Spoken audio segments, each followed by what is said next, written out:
The name Falk Au Yeong may not be familiar to a lot of you, but you definitely have heard of his many works, like Lightning Returns, Final Fantasy XIII, the Kingdom Hearts HD Remake ports, and Final Fantasy XV. While Masashi Hamauzu and Yoko Shimomura respectively composed the music, it was Falk who did the recording and engineering work. That's just as important as the composing aspect of video game music making.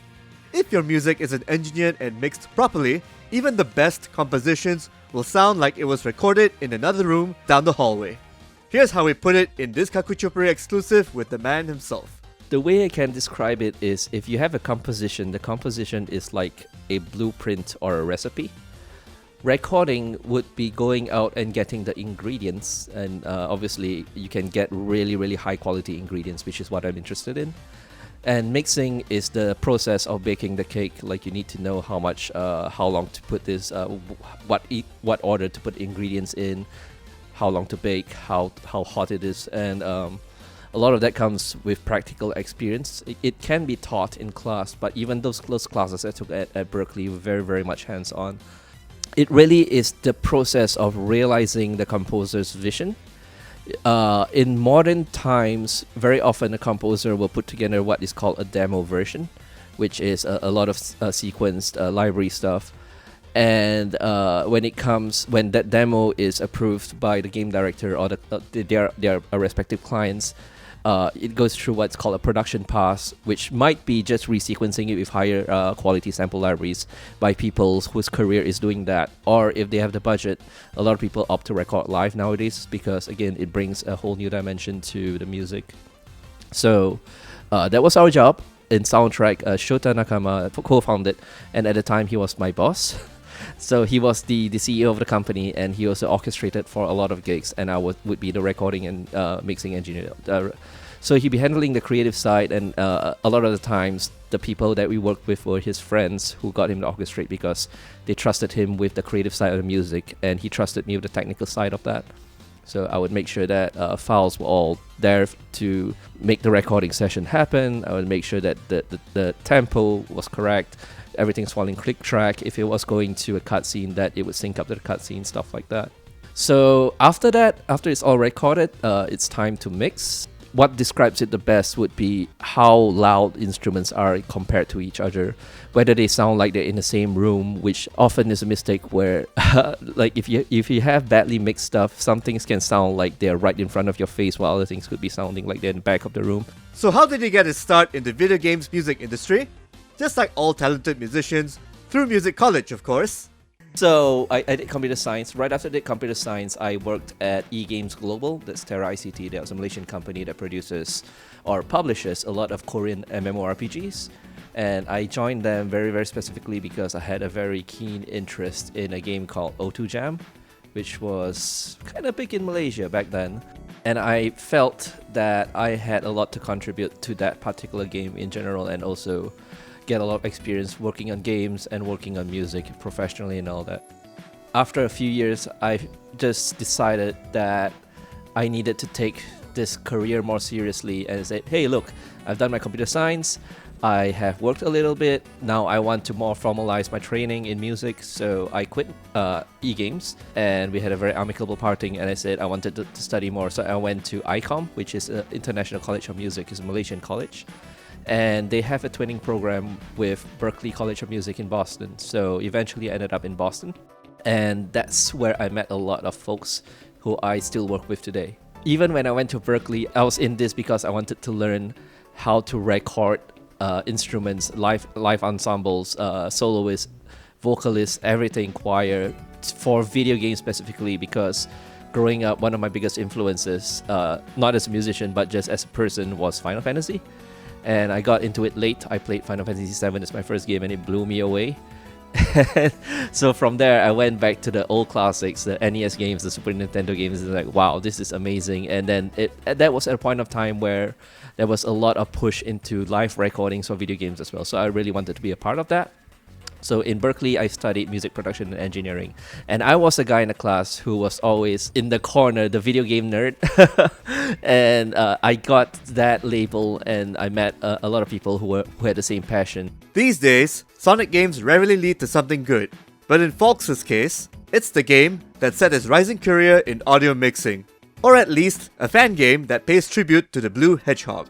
For video games, you need to be able to deliver everything a game needs, which is very diverse, and the scope sometimes is much larger than even film projects.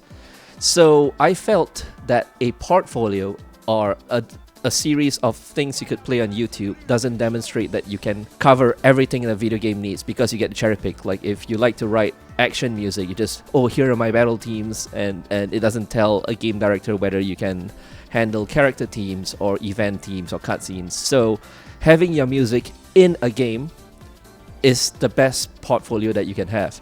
And obviously the catch-22 is to get your music in a game, you need to be hired to write music for a game first. And so I was thinking about this for a long time, and I figured out a loophole. So my loophole was to actually work on fan projects or mod projects, which was actually something that I learned back in the 90s, because Quake 2 modding community was great. Many games back then, PC games from back then, they had very, very diverse modding communities. And a lot of those guys went on to work in the industry. So I said, okay, well, now it's more of a console-centric industry now, but fan games still exist. I was a very, very huge Sonic fan. I still am. And I was very much into the fan game community as well. So I knew of a very popular fan game called Sonic Before the Sequel. It had already released. I approached the creator. He's a Brazilian guy, a really cool guy. His name is Felipe. And I said, hey, this might be really random. I know you have a fan game out. I would like to explore with you if you're interested in re-releasing the game with an original soundtrack, because he was using a lot of Kirby soundtrack and a lot of Nintendo games and a lot of Genesis games. I said it might give this project something of a unique identity if you had original music. And I said, yeah, let's try it out.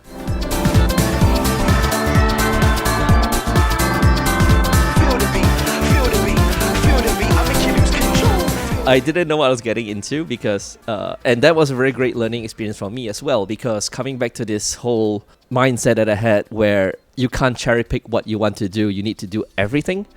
And that first project was like, whoa, that was hammered home to me. I needed to do everything, and there was a lot of content in the game. We did this project together, and we shipped it. I'm not sure you can call it a shipping when it's not a retail game. And it actually blew up way beyond our expectations. Like Destructoid, Kotaku, they covered that fan game, and like, oh, whoa. So how did it go from this to doing audio work for this? How did he score that Final Fantasy Square Enix gig?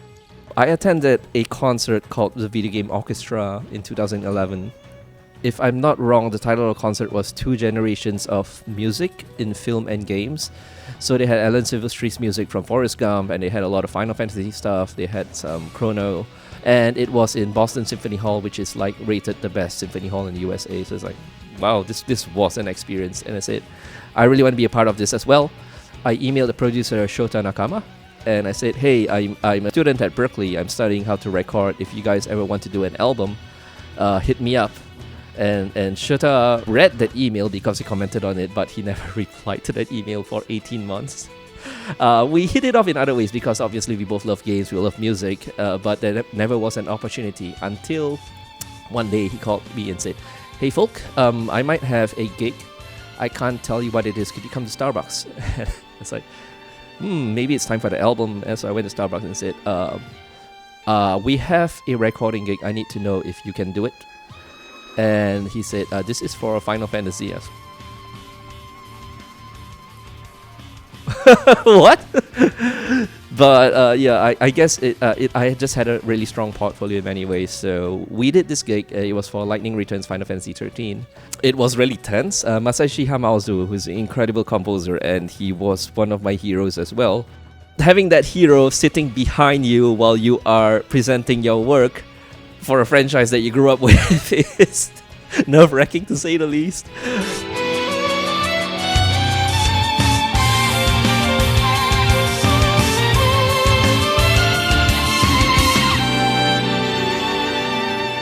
client was really happy. They got us for a bunch of gigs after that as well. So that was our big break, as it were. So we formalized the formation of a recording company called SoundtRec so that it takes care of the business end. So what made Falk come back to Malaysia and set up the Malaysian arm of SoundtRec? When you have done work for Final Fantasy, people come knocking.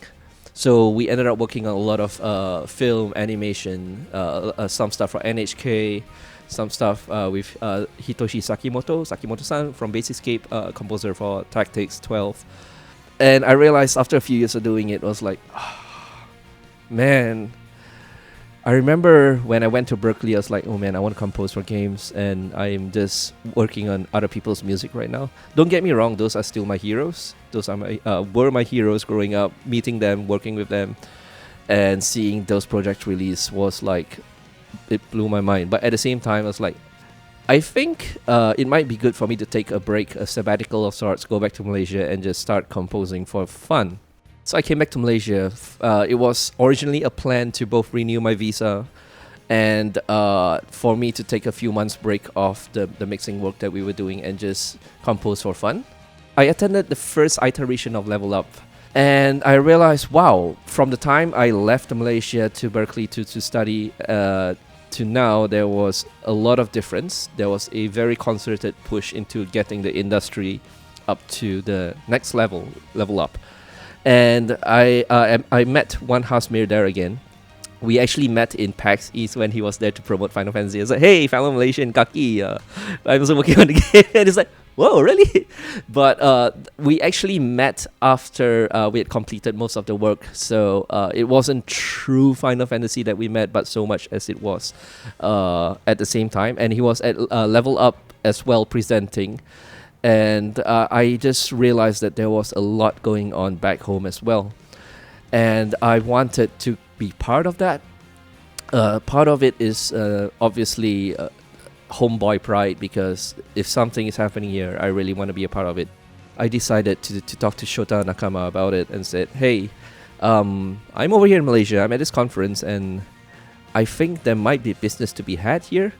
Of course, I presented the business way, right? So we explored setting up a branch here just so that I could work remotely on the stuff that we're still doing, while also exploring what we could do back home here.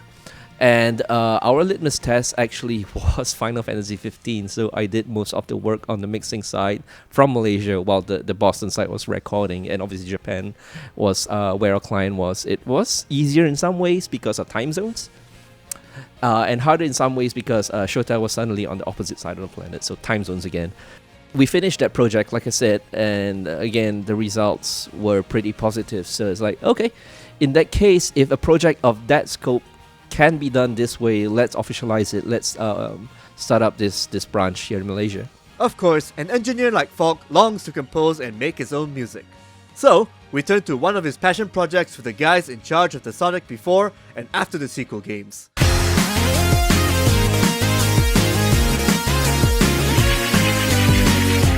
Spark the Electric Jester is a 2D Sonic clone that pays tribute to its inspiration. It also stands out on its own with its tweaks to the speedy platformer formula. As such, the music had to be an homage that's unique. Because it is still a fast platformer, a lot of the musical choices still apply. Like, the music has to be upbeat, the music has to be modern sounding, it has to be very melodic driven.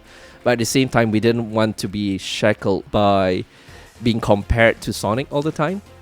So we struck out even further in our own direction for that. How we got involved basically was, it was the same person we worked with, but in a retail capacity this time. I think the biggest thing was really coming up with a main team, because the main team will probably set the tone for the rest of the game as well. So to a certain extent, I wanted to pay homage to the franchise, because again, it is a platformer based on speed, and it's got like 360-degree motions and all that.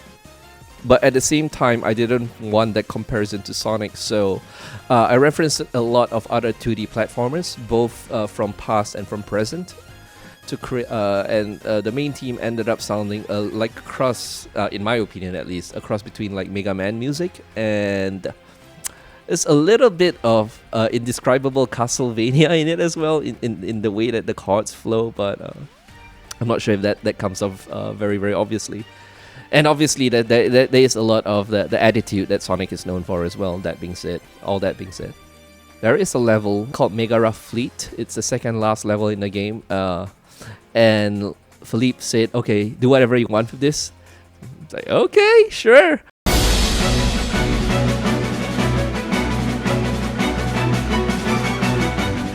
As you probably can tell, I'm a huge JRPG fan.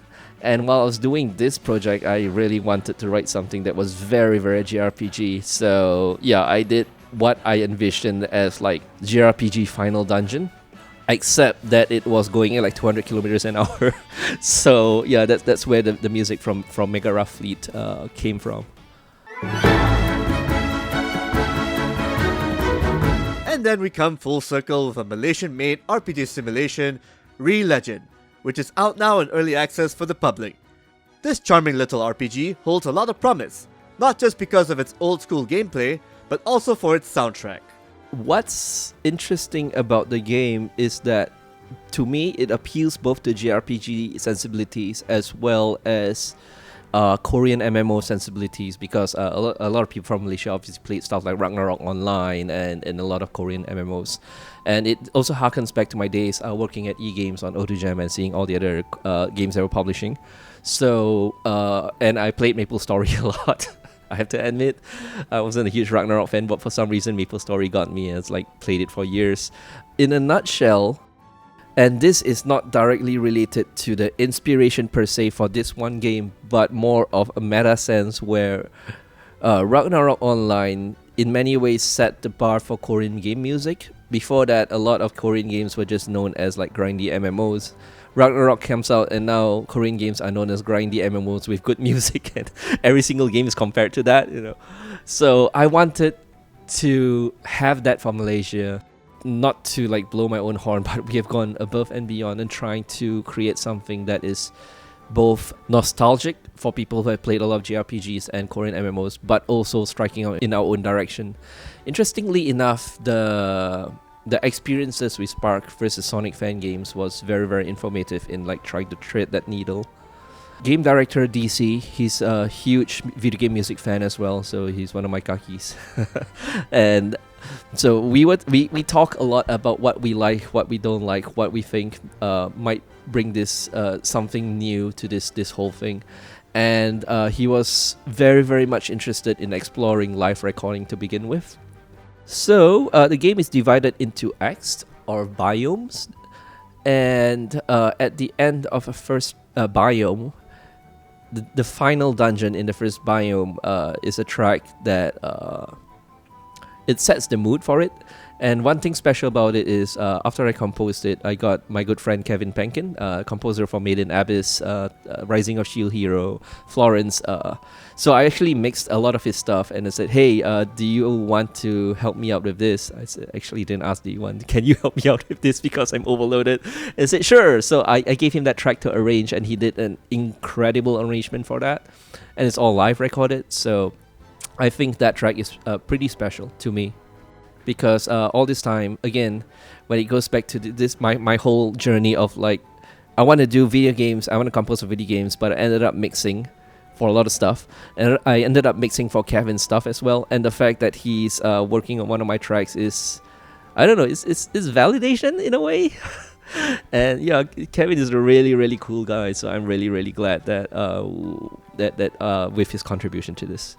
With his present works all set and garnering steady acclaim, what's next for Falk? Obviously, I worked on platformers and JRPGs at this point. But so it's really hard to say. Like different games, different genres present different things to explore. I really love to work on a Blizzard game, I guess. Like I'm not particular to which one, but I'm very like I grew up playing World of Warcraft as well. Not grew up. I bumped through my 20s playing through World of Warcraft, and obviously who didn't play Diablo back in the day or StarCraft, you know. So And the way that they use music is very, very different from JRPGs or Japanese games in general, which is like in your face, you know, whereas there it's like laid back a little and it supports whatever is going on the screen. That would be really interesting to pursue at some point. Thanks for watching this SoundScape feature. If you like this showcase of Malaysian audio talent, do check out more of our videos on kakuchopre.com.